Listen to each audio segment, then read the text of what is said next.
All right, guys, so gonna wrap this up with a real quick outro. So earlier in the video, you saw was starting to work on putting the turbo kit back in the dad bod. We ended up going ahead, we got it finished up. We got the turbo bolted back in, got everything finished up on it, got it back together. It's running and driving great as it was when it was parked last year, and everything seems good to go. This new converter, it's another DPC triple disc. We really just sent mine out to get a few updates done for the solid input. And this converter seems to be a little bit chattery. It's making a little bit of noise, similar to like a dual disc clutch. I've had a quad disc before that sounded like this, but I've never had a triple disc do it. So hopefully it holds up. Hopefully we don't have any issues with it. But anyways, it seems to be running good. The stall was supposed to be the same as it was before, somewhere around 2200, but it seems to act like it's a little bit looser, which isn't necessarily a bad thing because we took it for a test drive, as you saw earlier, and spooled it up the other night. And it spooled up great. So it seemed to spool up, I don't know, 2-3 seconds faster than it would before. So I don't know, we'll try it out here in the next week or so and take it to the track, see what time it runs, and go from there. We did fix a few exhaust leaks, so maybe that'll pick up a little bit of time. But anyways, other than that, we brought the truck back. Brandon come over. As you can tell, it's kind of hazy right now, the paint job is. He polished the paint on it. The paint looked freaking beautiful. In fact, I had kind of been considering trying to get some money set aside to get it repainted, but after this, it definitely does not need it. There's hardly a flaw in the paint. It looks crazy.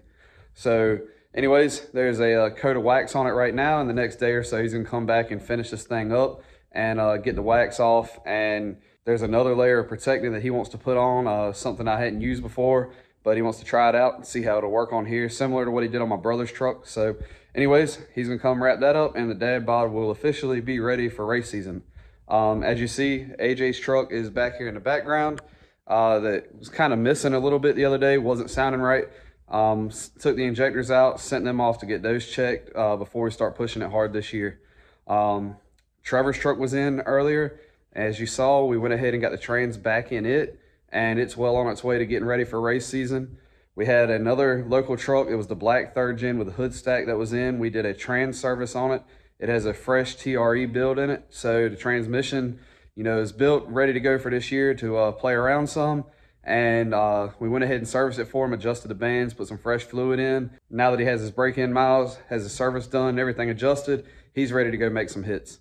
Then I didn't get it on camera, but the white crew cab that's kind of been in the background just chilling, that's a truck that we've got as a, got some projects planned for it as a in-house build, kind of like a shop truck type deal for a little while. And so my brother actually came over and he wanted to get his hands dirty. So we let him get started on that, ripped a bunch of stuff off of the firewall, pulled a lot of the wiring out of the way, pulled the bed off, and washed everything really good. The ignition switch wouldn't turn, so we couldn't get the steering wheel to turn. So we ordered a new ignition switch and it still isn't working. So I'm not sure if the keys got some wear or the tumblers or whatever. But anyways, we got to get that fixed so that we can easily move it around the yard. But other than that, we're going to get ready to start diving into that one before too long. And then the very last thing, as you can see, not a Cummins. This is Brandon's truck. I believe it's a 08 LMM, I guess is what they are. Anyways, this one's a pretty basic build. John Griffith at Griffith Diesel Works built the Allison in it. It's a pretty stout unit. I believe he did get an input shaft in it, converter, everything else, all the bells and whistles go along with them. And he's had it like that for a while with just a single 366. He put a 5-blade 366 in it, and now he's stepping up to a big boy 400 series turbo. So we're putting a 472 in it. Going to clean up some of the wiring, clean up some of the hoses, just make it presentable under the engine bay, and then a handful of other odds and ends projects he wants done on it. So we'll be getting to that soon too.